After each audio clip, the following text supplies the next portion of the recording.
Інтенсивно, бо часу небагато. Ми в 9-й годині повинні закінчити, щоб встигнути всі добратися додому до комендантської години. Сідайте, будь ласка. Горна я не взяв, тобто, щоб затрубити. Сестрички, сідайте, будь ласка. Це вже 3-й дзвінок. Зараз, Ваня, зараз.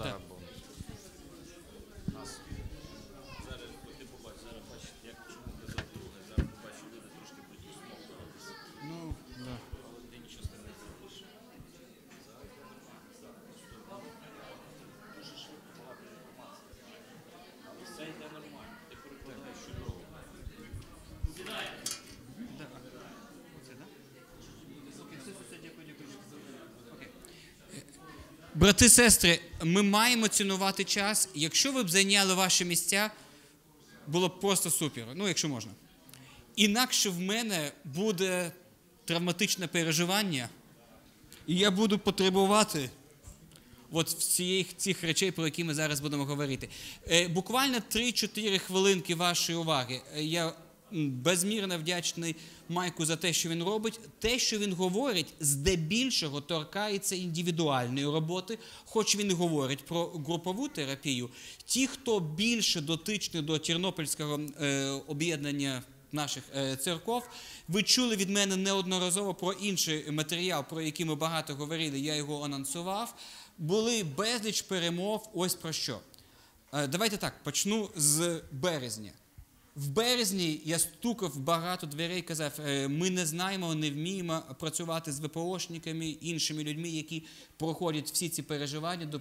Хотілося б якийсь матеріал, який і не надто психологічний, але з іншого боку, і не тільки, знаєте, прочитають там Івана 3.16 і все одразу стане на свої місця. При всій повазі до Івана 3.16. Цей матеріал є, він перекладений, але було одне але. Власники матеріалу, вони кажуть, ми тільки навчаємо, тільки тоді ви можете його використовувати. І все, і не інакше. 3 дні тому, нарешті, правда перемогла, ми його зможемо, цей матеріал, використовувати і не обов'язково чекати. Тобто ідея така, було проведено дослідження, і це дослідження провели не християни, що якщо є оцих 5 ознак – релігійність, вдячне ставлення, доброзичливість, надія і сміливість, то ці люди показують всі можливості для посттравматичного зростання. Тому був розроблений матеріал, який покликаний, повірте, я скорочую все те, що я хочу сказати, а всередині багато є, і ці 8 зустрічей за цим матеріалом і покликані над цими якостями працювати. Але самі дослідники, це не християни, показали, що не будь-яка релігійність дає можливість йти далі, а тоді, коли людина вірить в Бога-Творця, який дбає про нас. Вдячне ставлення, ну, принаймні вміти проявляти якусь подяку. Доброзичливість, до речі, от протягом цих 8 зустрічей там є завдання, зроби якийсь сюрприз комусь там. Ну, просто це один з моментів, як цю доброзичливість можна розвивати. Або є дискусії навколо, коли ви вимагаєте якихось пільг, а коли ви просто вдячні за те, що у вас якісь пільги є. Надія. Ну, знову, яка надія? Є справжня надія, є марні сподівання. І цей матеріал допомагає людині навчитися розмежовувати надію на Бога і якісь марні сподівання. І сміливість, ну сміливість не така, яка побачив медвіжонка в лісі, піду з ним познайомлюсь.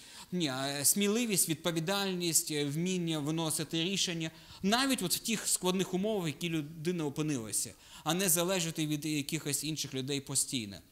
Тому я так думаю, що між нами ми цей матеріал запустимо якомога швидше, але буде в Чернівцях той, хто цей матеріал взагалі в Україну привіз, він буде працювати з іншими групами, ну а ми зможемо цей матеріал використовувати.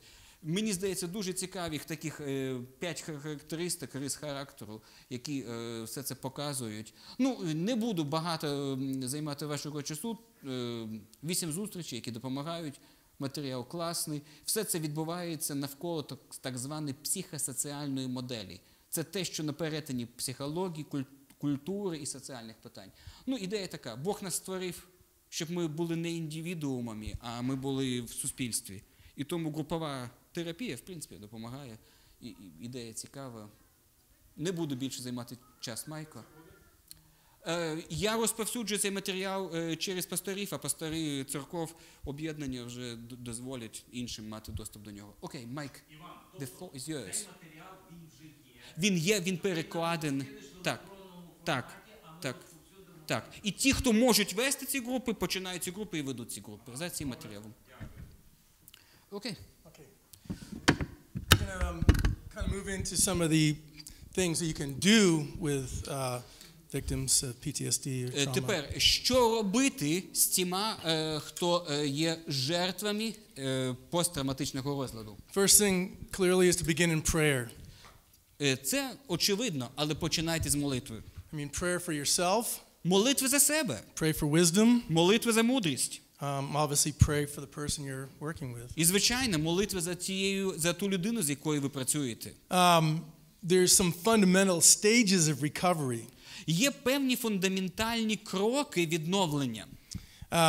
One is establishing a safe place to process. Перш за все, це безпечне місце перебування. Reconstructing the trauma story. Реконструкція історії, пов'язаної з травматичним переживанням. I'll be going through these. I'm just going. Я буду це пояснювати. Restoring the connection between the survivor and their community. Відновлення взаємин між тим, хто вижив, та його спільнотою. And remember to love the person, walk with them and bear their burden. Пам'ятайте, любити цю людину та носити тягарі цієї людини. Again, for some of them it's very difficult to do that. Знову, для деяких з них це складно. They may not be very nice. Вони не будуть з вами панькатись. But the best counselors, I think, should come out of the church. Мені здається, найкращі душеопікуни можуть тільки з церкви бути. Well, obviously we're called to love. Звичайно, ми ж покликані любити. And we're called to bear one of those burdens. І ми покликані носити тягарі один одному. And that really means walking with people that are struggling. Це означає пройти цей шлях відновлення з людиною разом. A few things to keep in mind. Пам'ятайте про кілька речей. Trauma is real and present to them. Для них травма є реальною та присутньою. They most often want to avoid dealing with it. Хоч вони уникають якось подолати це. We can't make light of it, even if it's not a great trauma. Ми не зможемо їм полегшити це, навіть якщо це не така вже й велика травма. To those struggling with anxiety and trauma, it is real to them. Для тих людей, які мають цю тривожність, мають ці переживання, ця травма є реальною. Unhealthy coping mechanisms need to be challenged. І нездорові механізми подолання, ми маємо їх заперечувати, виявляти. And again, we'll go through some of these. Знову таки, ми про це також будемо говорити. Everyone reacts differently to trauma. Люди реагують на травму по-різному різні. Not all counseling techniques work. І не всі техніки душеопіки працюють. The key is to be present. Але ключ бути поруч. That means more than almost anything. Це матиме більше значення, ніж будь-що інше. Work these processes when the person is ready, because forcing them can cause more trauma. Не примушуйте їх. Працюйте тоді, коли вони будуть готові. Примушування може створити більше шкоди. There's times with certain trauma patients or PTSD patients that, let's say you're counseling with them, that you might sit for an hour and just look at each other. З деякими пацієнтами, які проходять цей процес відновлення, ви можете просто годину сидіти один напроти одного і дивитися один на одного. And the next time you meet, do the same thing. Наступний раз знову. What's important is that you're there meeting with them. Важливо, що ви з ними зустрілись. You can't look at this from an efficiency point of view. Не проявляйте тут ніяких ідей про коефіцієнт корисної дії. I don't know about Ukrainians, but Americans want, if I do A, B, and C, I want to see D, E, and Я не F. знаю, як українці, американці люблять так. Якщо я зробив А, Б, В, то обов'язково має бути 4, 8, 6. It doesn't work that way. Не працює так в житті. Patience matters. Оцей пацієнт, називаємо його, він важливий. So we need to establish a safe space. І от це місце, де ви зустрічаєтесь, має бути безпечним. Whatever someone divulges in counseling needs to stay there unless it could potentially damage them or somebody else. Тобто ця зустріч має відбутися, попри що хіба що ця зустріч потенційно може бути небезпечною для когось там. Particularly with trauma from war. Особливо щодо тих травм, які були викликані військовими діями. There can be some dark thinking going on in that brain. Можливо, в тому мозку відбувається якесь темне мислення. You know, we just had 9/11 in America. В Америці знову таки те саме 11 вересня. Commemorating the planes coming in blowing up our buildings in New Це York. були роковини тих будівель, тих подій, коли будівлі були зруйновано. When that happened, I was a pastor up in Seattle, Washington. Коли це відбулося, я тоді пасторував у місті Сіетл, штат Вашингтон. And I got a call. Я отримав телефонний дзвонок. Literally on that day. Буквально у той самий день. And we had a pretty large military base pretty close to Seattle. Там неподалік від Сіетла є велика військова база. He was from that base. He was military. Людина, яка телефонувала, військовий з цієї бази. And he called me to tell me he wants to go out right now with his gun and kill Muslims right now in America. Not a war. Він телефонує мені. Він знаходиться в Америці. Немає війни. Він каже: "Так, все, беру зброю і йду по всіх мусульманах палити, яких знайду." He was extremely angry. Він злий, гнівний. In many ways not coherent. І навіть, з мозгом не дружить. So we had a discussion. Ми з ним балакаємо. And as far as I know, I never heard any military guy killing anybody. Принаймні, я не чув в новинах, що якийсь військовий з бази пішов лупашити мусульман в той день. So why did he call me? Чому ж він зателефонував мені? I don't know him, he doesn't know me. Він мене не знає, я його не знаю. Exactly. От в цьому і ключ. He wanted to tell somebody what he was thinking. Він хотів комусь розказати, що в нього було в голові. The safest place he could do that was an anonymous call to somebody he doesn't know. І анонімний дзвонок комусь, кого він геть не знає, це і є найбільш безпечне місце. We need to create those spaces that are actually real for them to say things like that. Створити ми маємо такі умови, що вони почуваються у безпеці ділитися таким. Because some of the things, particularly military trauma, can cause some really dark thoughts. Особливо з військовими ви можете почути доволі темні думки. You know, there was interesting research that was done from really the war on terror in Afghanistan and Iraq. Було проведено дослідження після цієї війни, пов'язаної з Іраком, Афганістаном. And my friend Justin, who was in the military, was telling me about this. Про це мені розповів той мій друг Джастін, який військовий. Actually a new condition that's been created by, in a sense, technology. Технології створили одну нову умову. So a lot of our military can be 18, 19, 20 years old. Деяким військовим, можливо, 18, 19, 20 років. And they've grown up on video games. І коли вони росли, вони грали в відеоігри. Some of the most popular video games are first-person shooter games. Деякі з цих відеоігр найбільш популярних, які стрілялки. Call of Duty, Halo, these are first-person shooter games. Там Duty, Halo 5, CS. They're very realistic. І дуже реалістичні. Which one did you play? I played Madden, it was a football game. Він футбол грав на комп'ютері. A lot less violent. Так, менше шкоди. And now with virtual reality, you can actually have goggles on that make you feel like you're actually fighting. А тепер у вас окуляри віртуальної реальності, таке враження, що ви реально на десь військових подіях. So these young soldiers would go out in Iraq and fight a real war with real guns. І ось ці військові, вони в Іраку, в них реальна зброя, реальні бойові зіткнення. Come back to the barracks and put on their video game and doing the same thing. Повертаються ввечері в барак і продовжують грати в стрілялки. There's a condition they're seeing because of that of a reality problem. От це проблема неспівставлення з реальністю, з дійсненню. Дехто навіть описує це як відхилення. They've killed so many people in the video game. У відеоіграх стільки вже вони повбивали, then they're taught to do that in battle, що коли це відбувається при реальному зіткненні, and it becomes for some hard to differentiate what is real. для багатьох людей проблематично відокремити, де це стрілялка, де це реальність. It's a very unique problem because of technology. Технології створили унікальну проблему. They have to be able to speak about the things in their head.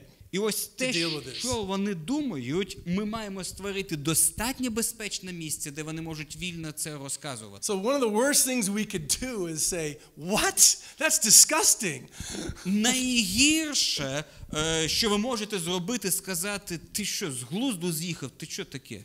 Empathy is a major part of counseling. Емпатичне слухання – це одна з невід'ємних складових душеопіки. I always remind people that they should be able to say anything. Треба нагадувати людям, будь-що можемо But if обговорювати. their desires turn to self-harm or the harm of others, sometimes it has to be reported.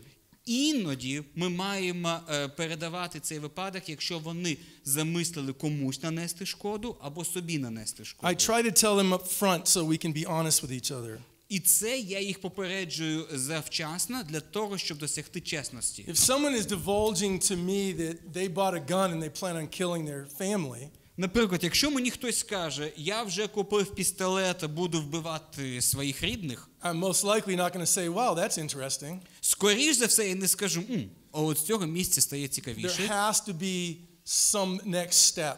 Тобто має бути якийсь наступний крок. I had a friend that was extremely suicidal and we were dealing with it. В мене був один друг, в нього були суїцидальні думки. So we put him on a 24-hour watch. За ним спостерігали 24 години. I'm going to talk about him in a second. Я про нього пізніше розповім. So that's important. Це важливо. You need to begin by being vulnerable with them. Ви також маєте показати, що і ви не ідеальні. This gives them a safe place to begin to be vulnerable with you. Це допоможе їм зрозуміти, що вони можуть бути вразливими із вами. You need to show them that you care before they're going to share with you. Продемонструйте, що ви дійсно піклуєтеся про них. Це зумовить їх здатність ділитися з вами. So important part of the counseling is what's called just active listening. Це просто таке правильне слухання. And then listening for symptoms. І також, коли ми слухаємо, ми вишукуємо певні симптоми. Proverbs 18:13 says, "If one gives an answer before he hears, it is his folly and shame." В приповістях 18:13 ми читаємо: якщо хтось дає відповідь не вислухавши, то ця людина не дуже розумна. A good counselor listens actively. Добрий душеопікун, порадник має активне слухання. That means sit up, be attentive. Це означає сісти і приділяти цьому увагу. Use eye contact. Зоровий контакт. Body language is huge in any kind of communication. Мова тіла, ніщо не замінить мову тіла у будь-якій комунікації. Let them speak. Дайте їм можливість вільно говорити. Ask only clarifying questions. Задавайте лише питання уточнення. A good way of active listening is reframing what they said back to them.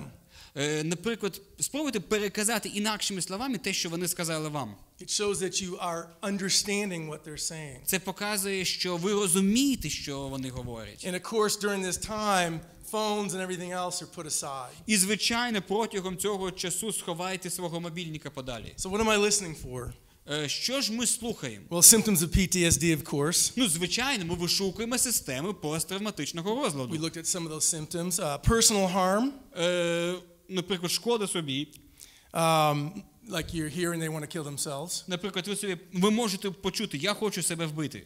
You know, it's interesting. Like I've done a lot of counseling where people want to kill themselves. I don't know if it's me, but you know, Я не знаю, чи мені так не щастило, але якось мені дуже часто попадаються ті люди, які хочуть себе прикінчити. And you know, gone through different training on suicidal type things. Навіть довелося тренінг проходити, як з суїцидниками справлятися. There are some ways to determine how real the threat is. Ні, ну насправді є навіть певні техніки, які дозволяють продіагностувати, наскільки він серйозно налаштований. I've been in many situations where people say it to get attention. Часом людина так каже, аби увагу до себе завоювати. When you start seeing somebody that actually has a plan and it's thought out, але якщо ви розумієте, що людина вже план собі намалювала, подумала щось, they have a means for that plan, і в них є засоби реалізації, імплементації плана, and they might even start giving away some of their stuff, особливо, коли ви розумієте, що вони вже розпродаж влаштували, людям речі роздають, those are red flags. то це величезний червоний прапор. So if a person says, I want to kill myself, людина каже, я себе прикінчу. I usually ask, okay, how are you going to do that? Гаразд, як ти думаєш це зробити? I'm going to get a gun and shoot myself in the head. Я візьму пістолет і вистрілю в голову. Do you have a gun? А пістолет є? No. Ні. Do you have a place to get a gun? А знаєш, де його купити? No. Ні. It's probably not a real threat. Скоріш за все, це не є реальна загроза. But any threat is something you need to take notice of. Але будь-яка загроза, не ігноруйте її. And start working a plan to deal with it. І одразу розробляйте план, що робити. You're listening for the extent of damage done to them. Ви маєте також послухати ступінь тієї шкоди, яка була зроблена. I'm listening for unhealthy thinking patterns. Також вишукувати нездорові шаблони мислення. This was my fault. Це моя провина. I should have been there for them. Я там мав бути. If I only did this, they'd still be Якби alive. я те і те зробив, вони були б живі. If I didn't wear that dress, that person wouldn't have done this to me. Якби я не вдягнув цю сукню, зі мною б того не зробили. So it's my fault. Отже, це моя провина. These are unhealthy thinking patterns. Це такі нездорові шаблони мислення. Sometimes you hear statements of despair. Часом можна почути відчай. I don't know how I can live. Як тепер жити? I can't live without that person. Я не можу жити без цієї людини. My life is over. Життя скінчилось. These are statements of despair. От такі ознаки відчаю. I listen to whether or not they have a solid support around them. Family, Також, чи friends. є в них якась система підтримки, якась сім'я, родина, друзі поруч. And then I do listen for the sin beneath the sin. Також ми маємо слухати, щоб розпізнати от той гріх під гріхом. Their misplacement of their own identity. Тоді, коли вони свою самототожність, самосприйняття розгубили. Now some people, a lot of people that have PTSD aren't very talkative at first, nor do they want to deal with this. Багато людей, які мають синдром посттравматичного розладу, вони і не будуть балакучими на початку. Now, you can ask about their experiences. Ви питаєте їх якісь питання про досвід. But as I said, don't force that until they're ready. Пам'ятаєте, я вам казав, але не наполягайте, якщо вони не проявляють готовність. What I've noticed working both for Syrian refugees and even a few of the people I've met here, те, що я побачив в сирійських біженцях, і те, що я побачив в деяких людях от тут, коли я з вами зустрічався. sometimes they just want to tell the story of what happened. Іноді людина просто хоче розказати історію. And if they're ready to tell that, you listen to them. You don't have to comment on it. І якщо вони хочуть розказати, просто послухайте, не коментуйте. If they're don't want to talk about their experiences, then ask them questions about their family, their jobs. Якщо не хочуть розказати свій досвід, задавайте питання про роботу, про друзів. This is it's basically in counseling called a misdirection. Це означає змінити напрямок в душеопіці. It's getting them off the topic to talk about something that might actually get you to understand something about them. Тобто ви уводите їх з основної теми для того, щоб щось зрозуміти про них. And you can talk about your family. Можете про свою сім'ю розказати. Again, being vulnerable. Знову таки, покажіть і свою вразливість. This could be talking about something they care about, sports or something. Поговоріть про якусь іншу цікаву тему, про спорт на худий кінець. Because what you're aiming at is a rapport. Тому що ми хочемо встановити от цей момент дотику. But definitely don't force them into something that could exacerbate the trauma, the PTSD. Але не переводьте розмову в таку тему, яка тільки погіршить і без того поганий синдром. So one of the things I've talked about is challenging unhealthy thoughts. Піддайте сумніву нездорові думки. Ephesians 4:15 tells us to speak the truth in love. Наприклад, Ефесянам 4 розділ говорить нам про те, що ми маємо говорити істину з любов'ю. We can't do this out of frustration with them. Не робіть це через те, що ви на них розлютились. And again, it's done in a safe place. Пам'ятаєте, я ж вам казав, безпечне місце, де вони зможуть ділитися. So I want to look at challenging anxious thoughts as well as challenging negative thoughts. They're a little different. Тепер, як піддати сумніву негативні думки та тривожні думки? Now, Це різні речі. if you look at Philippians 4:6, Якщо ми відкриємо Філіп'янам 4:6, Paul says this. He says, "Do not be anxious about anything, but in everything by prayer and supplication, не турбуйтесь ні про що, а усьому нехай виявляється Богові ваше бажання, with thanksgiving let your requests be made known to God.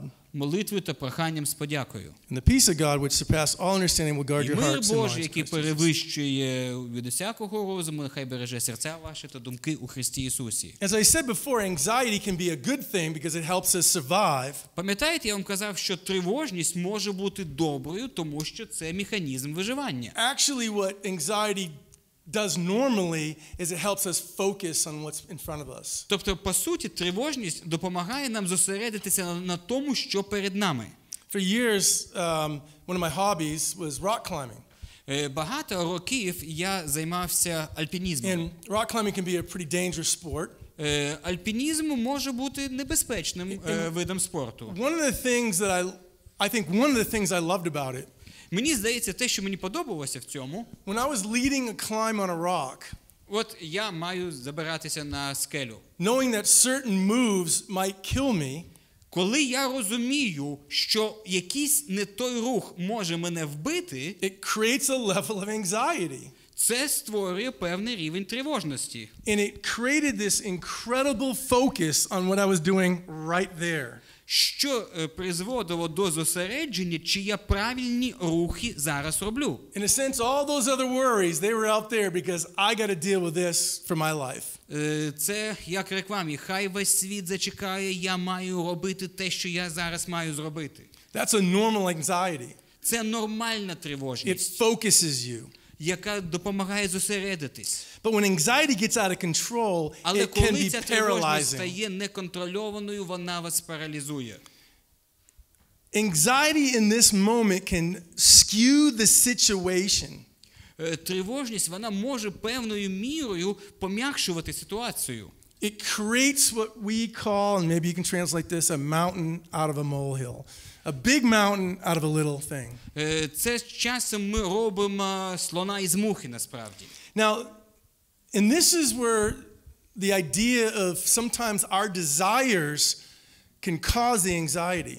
Це тоді, коли наші бажання можуть викликати тривожність. The word in the New Testament for desire, sometimes it's translated lust, is epithumia in the Greek. Оте слово, яке з грецькою мовою часом перекладають як похотливе бажання, а грецькою звучить епітумія. It's literally two words put together. Насправді це слово складається з двох корнів. It's over desire. Це надто сильне бажання. Now this word is used positively and negatively. Це слово використовується як і в позитивному, так і в негативному розумінні. When it's used negatively, often the word is lust is used. І перекладачі, коли мова йдеться про щось негативне, дуже часто це перекладають як похоть. But when it's used, the desire for God, then it's often desire. Але якщо це бажання по Богу, тоді перекладачі перекладають словом бажання. But it's actually the same word. Але слово та грецькою одне. And so a lot of our anxiety comes from an over-desire. І дуже часто наше надбажання і викликає цю тривожність. For something good.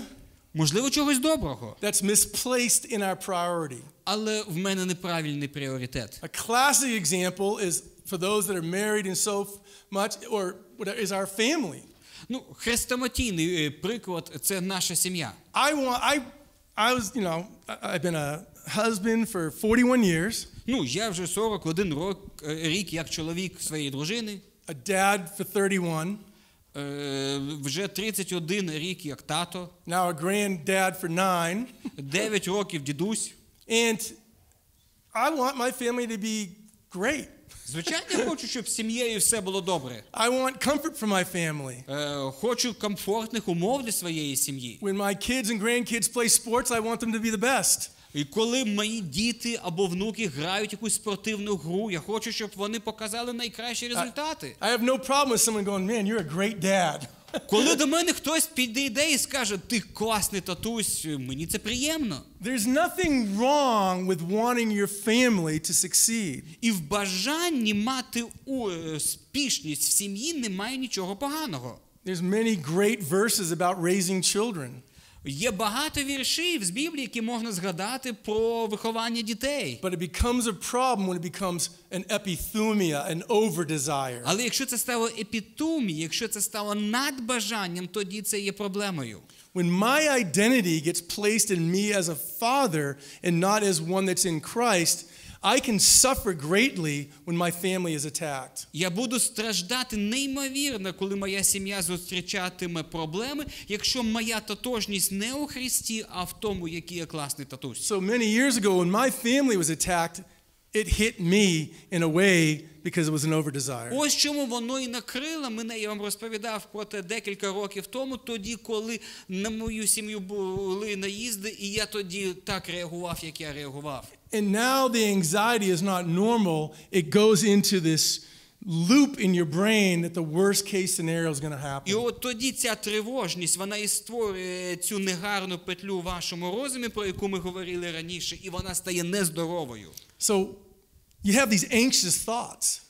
От є ці тривожні думки. A few years ago we were in Thailand. In Thailand. Thailand, yeah. Ми були в Таїланді декілька років тому. And my wife and I rented like scooters. І ми на скутері їздили з дружиною. Yeah, we went around the island because we were actually in an island, Koh Samui. Це десь на острові було. We pulled off the road. З'їхали з дороги. There was a place you can go down to this rock and jump into the water. І вирішили стрибнути в воду. And so we did that. І зробили так. And we're coming back up the hill to our little scooters. Повертаємося до скутерів. And there was, you know, grass that may be this high. І трава росте. And I was about 10 yards in front of my wife. Я іду десь 10 метрів перед дружиною. And I all of a sudden realized I got to the scooter and my wife's not, where is she? She's not behind me. Я підходжу до скутера, думаю, а дружина де? I look back and my wife is paralyzed. Я озираюся, а дружина паралізована. My wife is, how do I put this? Pathologically afraid of snakes. Моя дружина, як це красиво сказати, має патологічний страх перед зміями. Now, the grass was about this high. Трава, пам'ятаєте, от така. To this day, she swears there was a snake in that grass. Вона досі каже, там точно була змія. She literally couldn't move. Вона реально не може поворухнутися. I had to go back to her. Я повертаюся до неї. She visibly was shaking. All the things I said about the symptoms of Ptsd or whatever, of anxiety.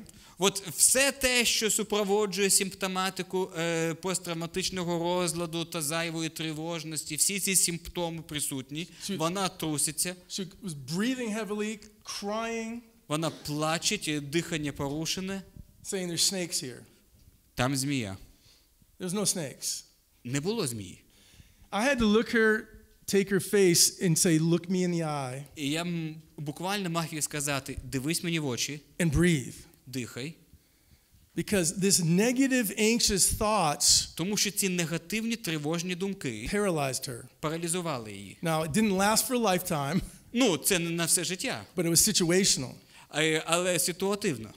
And so we can have these. To this day, she swears the grass was this high. До речі, до цього дня вона вважає, що трава була ось така. She swears I was a mile ahead of her and left her there. Я її лишив і знаходився 1 кілометр 600 метрів від неї. We literally, after 4 or 5 years, were talking about it the other day. От буквально вона нещодавно ми про це говорили, вона те саме говорить. And she says, you left me. Ти мене лишив. I said, Hun, I literally turned around, you were right there. Я кажу, слухай, ну я ж повернувся, ти геть No, поруч. you weren't. I couldn't see you. Де ти був? Тебе видно не було. And she goes, they were in the grass. I said, this grass was high. I said, "Hun, it was maybe this tall." Вона каже, трава була ось така висока, та каже, да де But her вона whole висока? memory of the situation is different Тобто її спогади про ту саму ситуацію геть інші. because of the trauma of that event. Через травматичність того досвіду. Now, to this day, I'm pretty sure she's not going to walk in tall grass. Але вона досі по високій траві не ходить. Now, she's functional, she's fine. Ні, ну вона нормально живе, нормальним функціональним життям. But in my mind, that fear is irrational. Але, як на мене, оцей страх і раціональний. In her mind, it's present, it's real. А в її розумі, так як вона це згадує, це реальність, дійсність, там воно було для неї. The thinking. Тобто це мислення порушено. Years ago, one of my elders of my church, декілька років тому один із старейшин в церкві out of the blue, became massively depressed, anxiety, and everything. раптом, звідки не візьмись, має тривожність і депресію. He was talking suicide. He had a wife and 2 children. В нього дружина, 2 дітей, а він почав говорити про самогубство. He had a very good job. В нього добра робота. Everything in his life was actually pretty good. Насправді в житті, все склеїлось. But his fear paralyzed him. He could barely leave the house. Але його страх так паралізував його, що він з будинку не хотів виходити. So much so that he started thinking about something that happened in college 15 or 20 years ago, you know. Настільки сильно його це паралізувало, йому раптом згадалося щось, що відбулося в коледжі 15 років тому. That he kind of did something in a class that wasn't cheating, but it wasn't high integrity. He did something in that class. Щось він на якомусь там занятті зробив. Я не знаю, що він там зробив. Начебто не списував, але щось таке, що показало інтелектуальну нечесність. And he started to say, they're going to fire me from my job when they find out what I did 15-20 years ago. І він почав говорити, якщо вони дізнаються, що я майже списав 15 років тому, все, втрачу роботу. So he wrote his professor. Він пише своєму колишньому викладачеві. Confessing what he did. Сповідається в тому, що той зробив. Thinking that he's going to be fired now from his job. Думає, все, тепер точняк як звільнять. Professor wrote back, who is this? А професор пише, а ви хто, перепрошую? It was nothing.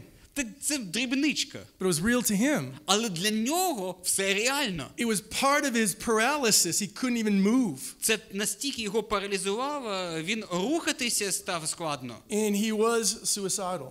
І суїцидником став, суїцидальні думки. We have this thing where you can put a person kind of in, I forget what they call it, but it's for like 2 or 3 days you can people watch them. Знаєте, у нас є така ідея, якщо таке людина говорить, то 2-3 дні під цілодобовим наглядом знаходиться людина. They're mental health experts. Експерти з психічного здоров'я, ментального здоров'я. And when he got out, he was better, and then we started helping him, and he's fine now. Потім його трохи відпустило, потім, тепер же все нормально. We had to speak the truth to these negative thoughts.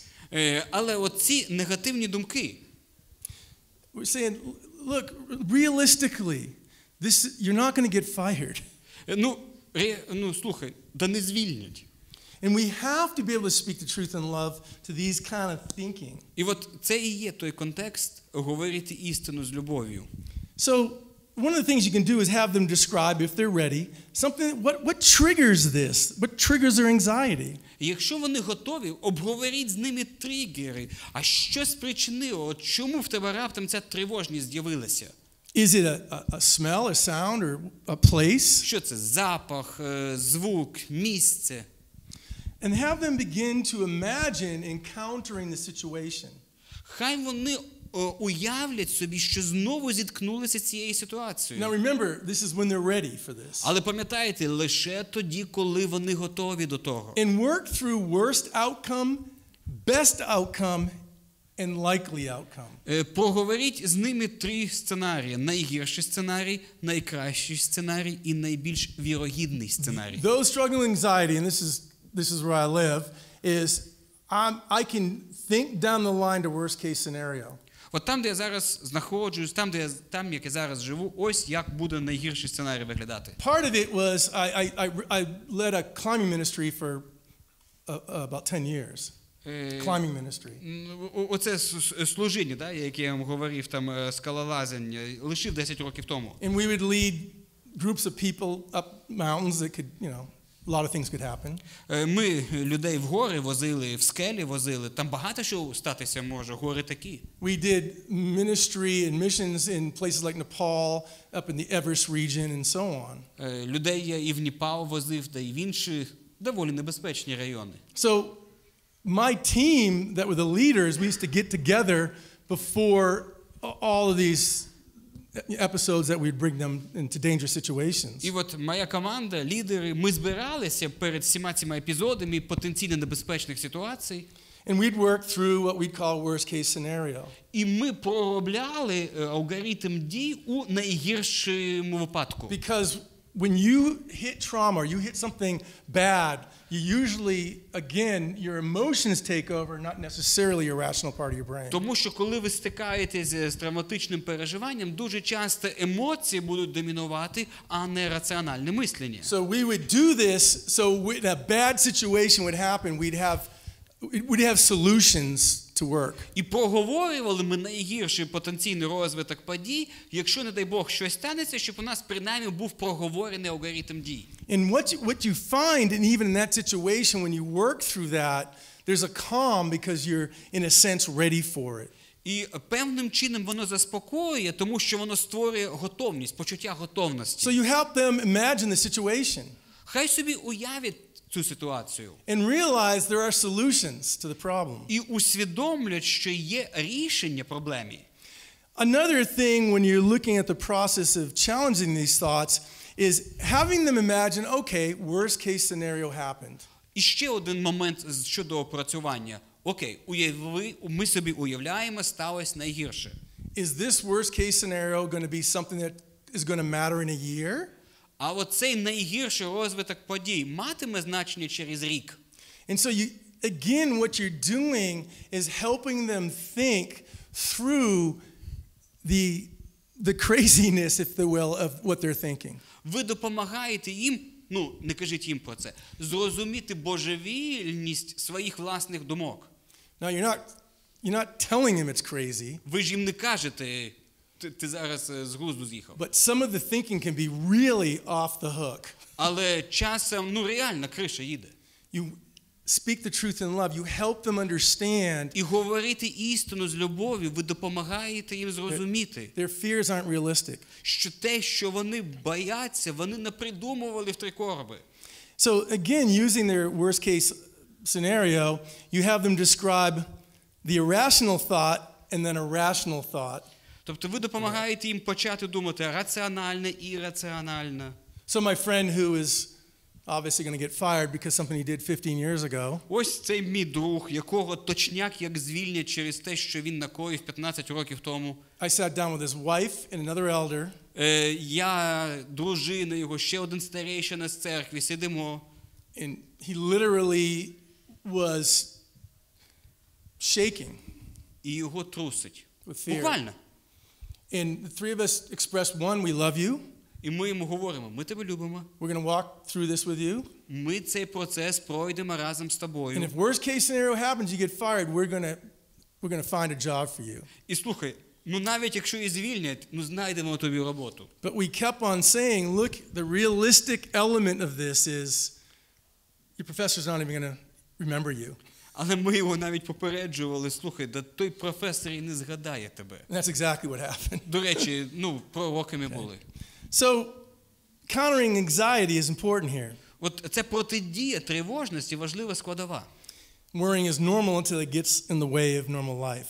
Тому що воно заважає жити нормальним життям. That the fight or flight response is a physiological reaction. Оце фізіологічна реакція боротися або тікати. So if it's true that the emotional part of your limbic system is kind of overtaking the rational part. Якщо це правда, що в момент тривожності лімфатична система працює таким чином, що емоції домінують над когнітивним, тобто вмінням раціонально мислити, then speaking the reason back in can be helpful. Тоді може бути корисним, коли ви починаєте людині задавати питання щодо причинності. And you counter anxiety by helping the person realize that their fears aren't rational. І ви протидієте цій тривожності, допомагаючи людині зрозуміти, що страхи не обґрунтовані. This is a delicate part of the counseling. Але це делікатна складова душеопіки. Because we need to be present and listen and know it's real. Тому що для них це абсолютна реальність, а ми маємо сидіти і слухати це. At the same time helping them through questions and so on to realize that most likely that's not a rational scenario. І за допомогою різних питань допомогти їм зрозуміти, що з великою імовірністю те, що вони не придумували, нічого з того не буде. This is a good time to assess why they are so paralyzed.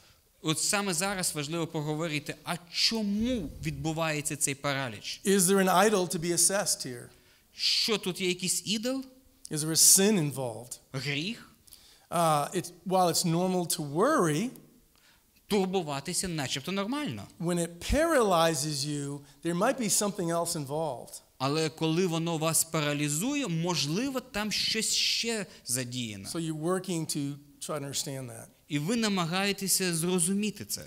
So you challenge anxious thoughts, but you also challenge negative thoughts. Ви піддаєте сумніву тривожні думки, негативні думки. A lot of our negative thinking is connected to our identity. Дуже багато цього негативного мислення пов'язане з нашою тотожністю. They've done different studies, particularly with special forces, fighters. У спецназі проводили одне дослідження. In special forces, just because you're in special forces and see a lot of action doesn't mean you get PTSD. До речі, зовсім не обов'язково робити припущення, якщо людина спецназовець, обов'язково є посттравматичний синдром. So our top special forces in America are called the Navy SEALs. Морські котики – така особливий підрозділ наших спецназовців у Сполучених Штатах. The Navy SEAL usually has a typical personality. І зазвичай є такий, знаєте, типаж морського котика у Сполучених Штатах. They're generally very driven people. Це зазвичай вмотивовані. They're highly competitive. Вони люблять змагатися. And many of them are extremely arrogant. І дуже багато хто з них надзвичайно надмінні. Because they're so competitive. Через те, що вони люблять They змагатися. think they're invincible. Вони думають, що вони непереможні. They're trained machines. Це махина, а не людина.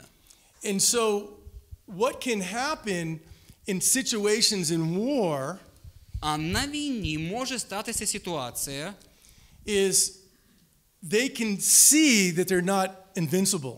Вони раптом бачать, що вони не є непереможними. Now this is an identity issue. А це ж питання їх самосприйняття і тотожності. Their identity is they're warriors. Їх тотожність – я вояк, They're strong. сильний, They're invincible непереможний. until they realize they're not. А тут раптом усвідомлюють, що да не так воно. That chink in their armor can be very devastating sometimes to their identity. І тоді, коли з них злітає цей броник, для них це викликає відчай. I can relate to that as an ex-athlete. Я, як колишній спортсмен, десь бачу щось похоже в собі. Many Navy SEALs are ex-athletes in high school and college. До речі, багато з цих морських котиків, поки навчалися в старших класах в школі, вони за свою школу грали в якихось командах. It is so easy to put your identity in what you do. Дуже часто ми пов'язуємо свою тотожність з нашим родом занять. Until that gets smashed. А потім воно бере і зникає. I remember years ago there was an American football player. Декілька років тому був гравець в американський футбол. He was a lineman, 300 pounds. 150 кг. Very big and strong. Такий махина, сильний. And I played in that world. Я в цьому світі грав. It's a world of, in a sense, a structured combat. По суті, це боротьба рам. Ця гра. It's a physical sport. Це фізичний, контактний спорт. And there's a lot of ego in that sport. І там багато его. And you don't want to lose. You're competitive. Звичайно, хто хоче програти? So this man who is now, 28, 29 years old. Оцей чоловік, йому зараз 28 чи went out with his friends. 29 з друзями. Came out of the restaurant he was in. Виходить з ресторану. 3 smaller men jumped him and beat him near to death.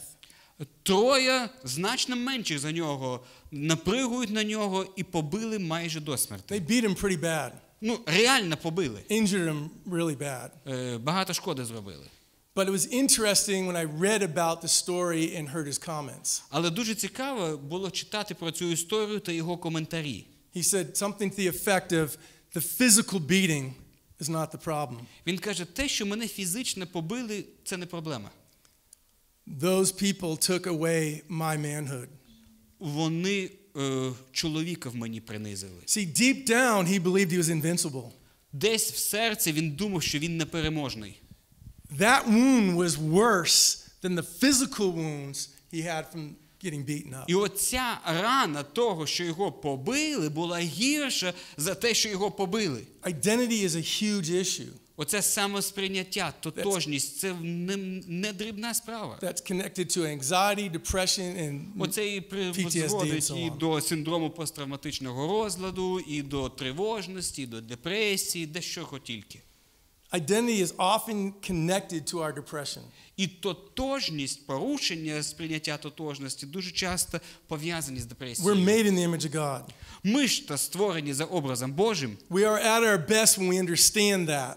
І найкраще це зрозуміти. But we all fall into other identities. Але всі ми охопаємось часом за інші тотожності, за інше самосприйняття. But we as humans are more than the sum of our parts. Але ми, як людина, це більше, ніж купа запчастин, складених докупи. We are more than what we do.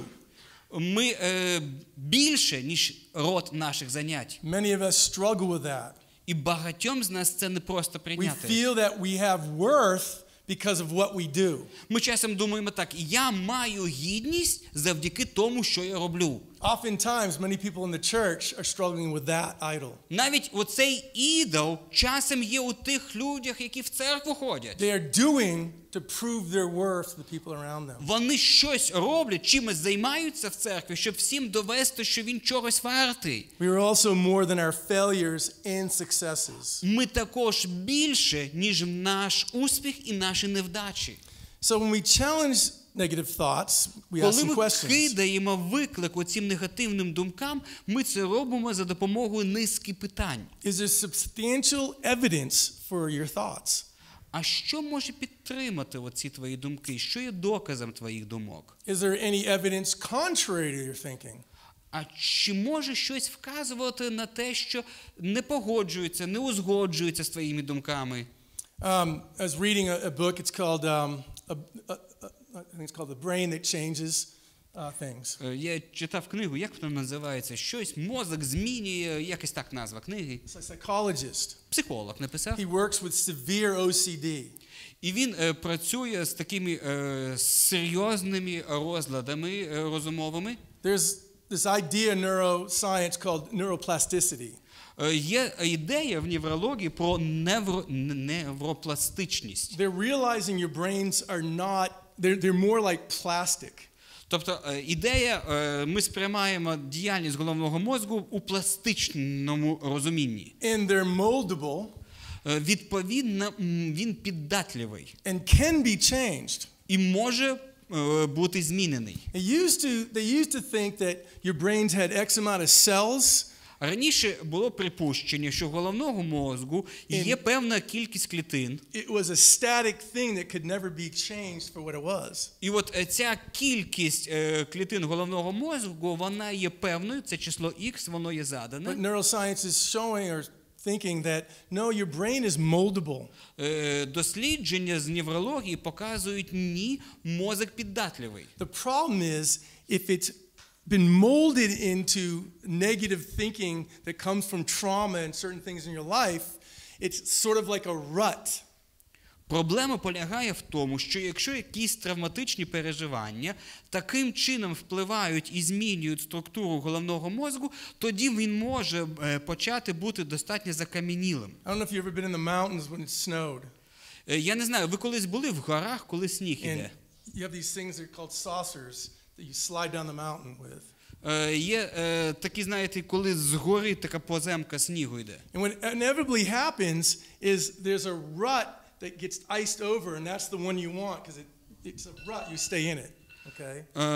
І часом буває таке, що от є так, що з'їжджає, і там можна підскользнутися. So every time you go down, you're in that thing. І кожного разу, коли от є ця поземка, або That's є sort of ця how your лижня, brain works. от щось похоже як лижня, да? Так само і мозок працює. And trauma, especially childhood trauma, can create a rut that's hard to get out of. І коли травма виникає, то від того складно позбутися. So you work to help them think through the thinking and the evidence around what they think. Тобто ви допомагаєте їм зрозуміти хід їх думок і як вони будують свої думки. You have them look at it from a positive angle, and how would that be different? Ви можете сказати їм, окей, а давай подивимося з позитивної сторони. And will that be something that's going to matter in 5 years from now? Задайте таке питання, а за 5 років воно матиме значення? So again, it's like the anxious thoughts, but these are negative thoughts. These are thoughts that are like, I am bad, I am this, I am that. It's something that the voices in your head are saying, you're not good enough. От всі ці голоси дуже подібні до тривожного мислення, негативне мислення. Я не такий, все не так, це я зробив, що так пішло погано. Самобічування. There's a song from a Christian woman in America, a song. Є пісня, яка була складена християнкою. And she says, I keep fighting voices in my mind that say I'm not enough. Я борюся з голосами, які говорять мені, я роблю замало. Every single lie that tells me I'll never measure up. І чую брехню, що я ніколи не буду достатньо доброю. Am I more than just the sum of every high and every low? Але я більше, ніж мої найкращі години і найгірші. Remind me once again just who I am because I need to know. Нагадай мені, Боже, хто я є, оскільки я маю це знати. You say I'm loved when I can't feel a thing. Ти кажеш, що ти любиш мене, а я нічого не відчуваю. You say I'm strong when I think I am weak. Ти говориш, що я сильний, але я думаю, що я слабка. You say I'm held when I'm falling short. Ти говориш, що я тримаюся, але я знаю, що все катиться, і все валиться із рук. And when I don't belong, you say I'm yours. І навіть коли я відчуваю, що я не належу, ти говориш, ти мій. The only thing that matters now is everything you think of me. Те, що має значення, це те, що ти, Боже, думаєш про мене. In you I find my worth, in you I find my identity. В тобі я знаходжу цінність, в тобі я знаходжу тотожність. We help them realize who they really are. Допоможіть цим людям зрозуміти, хто вони насправді. And if they're not a believer, Якщо вони не віруючі, you can begin to explore this with them. почніть досліджувати, хто вони разом з ними. Outside of Christ, we are going to find an identity that we accept for ourselves. Тому що поза Христом ми і не знайдемо тотожності, аби прийняти себе. The trauma victim usually finds things that are pretty negative. І жертви травми, вони часом бачать в цьому негативне. Ну що ж, перерва. Question. Yeah. Скажіть, будь ласка, ми працюємо з людьми, які мають всякі травми. Є люди з інвалідністю, є все. І оце все, що ви говорите, це дуже гарно. Але особисто я, наприклад, починаю завжди розмову з такими людьми, ці слова, зі слів «Господь тебе любить». І замість того, щоб людині, як то кажуть, лізти в душу, може просто простіше сказати «давай прийми молитву покаяння». І тоді, коли людина з покаянням приходить і вона в своїй молитві кається в своїх гріхах, тоді, на мою думку, вона усвідомлює, за що і навіщо в неї ці всі нав'язувані такі от. Мені здається, що молитва покаяння може бути як от цей як лікування. We are working with all kind of IDPs, and sometimes it is not just IDPs. Sometimes it's just people with handicaps. Yeah, absolutely. Yeah. So, what it is to all of that? And would you agree that we should start with repentance? Because if people accept Christ, if people get saved, then everything else would be in its place. Yeah, I think ideally that would be true. Ну, в ідеальному варіанті так, це було б непогано. I teach a whole nother class on evangelism.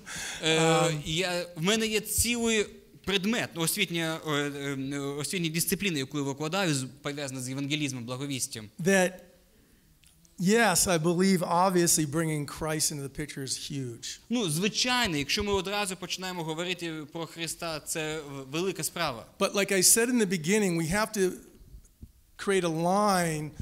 When we talk about repentance, are we saying it's because of your sin that this is happening and you repent and you'll get better?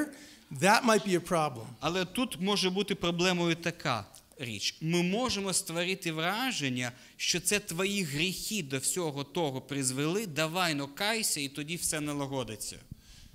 А цього хочемо уникнути. Because again, it might not be directly related to some particular sin. Тому що, можливо, воно не пов'язане з індивідуальними гріхами тієї чи іншої людини. But you might be able to get in a conversation about Jesus and how He has saved us and how that brings hope in our life. Але говорити про Ісуса, як Він нас спасає в житті, можна і варто. Because I do think eventually that's going to be the major cure. Тому що тут і є зцілення.